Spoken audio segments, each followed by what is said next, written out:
Chapter 24. Again the anger of the Lord was kindled against Israel, and he incited David against them, saying, Go, number Israel and Judah. So the king said to Joab, the commander of the army, who was with him, Go through all the tribes of Israel from Dan to Beersheba, and number the people, that I may know the number of the people. But Joab said to the king, May the Lord your God add to the people 100 times as many as they are, while the eyes of my lord the king still see it. But why does my lord the king delight in this thing? But the king's word prevailed against Joab and the commanders of the army. So Joab and the commanders of the army went out from the presence of the king to number the people of Israel. They crossed from the Jordan and began from Aroer, and from the city that is in the middle of the valley, toward Gad and on to Jazer.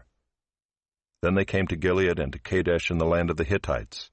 And they came to Dan, and from Dan they went around to Sidon, and came to the fortress of Tyre, and to all the cities of the Hivites and Canaanites. And they went out to the Negeb of Judah at Beersheba. So when they had gone through all the land, they came to Jerusalem at the end of 9 months and 20 days. And Joab gave the sum of the numbering of the people to the king. In Israel there were 800,000 valiant men who drew the sword, and the men of Judah were 500,000. But David's heart struck him after he had numbered the people. And David said to the Lord, I have sinned greatly in what I have done. But now, O Lord, please take away the iniquity of your servant, for I have done very foolishly. And when David arose in the morning, the word of the Lord came to the prophet Gad, David's seer, saying, Go and say to David, Thus says the Lord, 3 things I offer you. Choose one of them, that I may do it to you. So Gad came to David and told him, and said to him, Shall 3 years of famine come to you in your land? Or will you flee 3 months before your foes while they pursue you? Or shall there be 3 days' pestilence in your land? Now consider and decide what answer I shall return to him who sent me. Then David said to Gad, I am in great distress. Let us fall into the hand of the Lord, for his mercy is great. But let me not fall into the hand of man. So the Lord sent a pestilence on Israel from the morning until the appointed time. And there died of the people from Dan to Beersheba 70,000 men.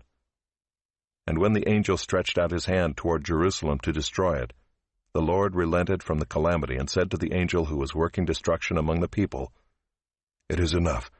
Now stay your hand. And the angel of the Lord was by the threshing floor of Araunah the Jebusite. Then David spoke to the Lord when he saw the angel who was striking the people, and said, Behold, I have sinned, and I have done wickedly. But these sheep, what have they done? Please let your hand be against me and against my father's house.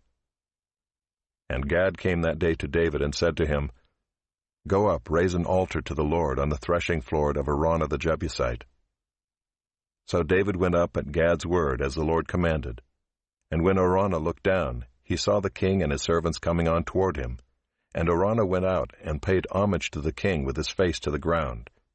And Araunah said, Why has my lord the king come to his servant? David said, To buy the threshing floor from you in order to build an altar to the Lord, that the plague may be averted from the people. Then Araunah said to David, Let my lord the king take and offer up what seems good to him. Here are the oxen for the burnt offering, and the threshing sledges and the yokes of the oxen for the wood. All this, O king, Araunah gives to the king. And Araunah said to the king, May the Lord your God accept you. But the king said to Araunah, No, but I will buy it from you for a price. I will not offer burnt offerings to the Lord my God that cost me nothing. So David bought the threshing floor and the oxen for 50 shekels of silver. And David built there an altar to the Lord, and offered burnt offerings and peace offerings. So the Lord responded to the plea for the land, and the plague was averted from Israel.